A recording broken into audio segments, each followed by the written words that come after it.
Over 65% of Uganda's population still relies on agriculture as the main source of livelihood.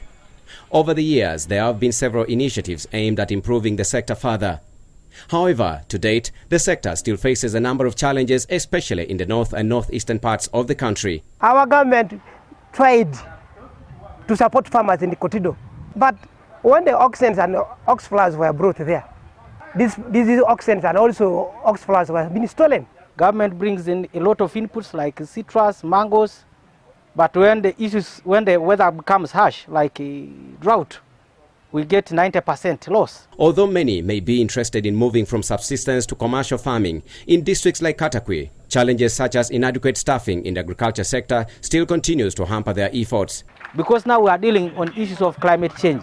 Each district should recruit an agricultural engineer who will come and support the other teams. Even with the challenges highlighted, farmers have also been advised to build proper linkages with other players in the agro-value chain.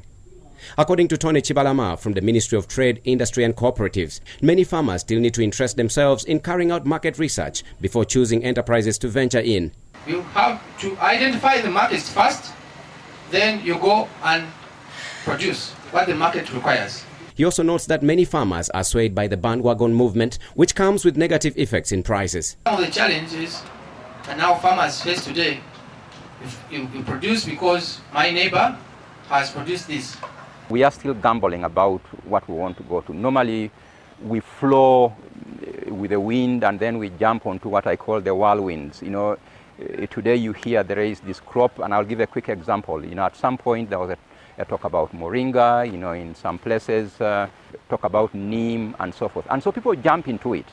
That's what I call the whirlwind effect. But nobody is analyzing to see what really is at the end of the tunnel. As a way of closing some of the gaps between the value chain actors in the agriculture sector, CARE International, a non-governmental organization with support from Development Initiative for Northern Uganda, organized a stakeholders engagement through which the various players in the agri sector can share ideas. Looking at the challenges, looking at opportunities, but also getting contacts. We have exchange here, referrals.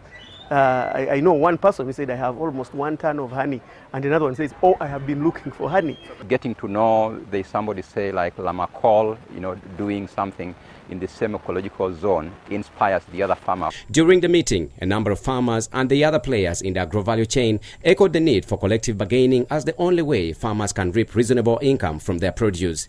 Right now, they're still at the lower level of being a farmer group, being a producer and marketing group, but they're not yet at the cooperative level. But then we know that the trade industry and the local development department for government should be able to take on this and support them in registering.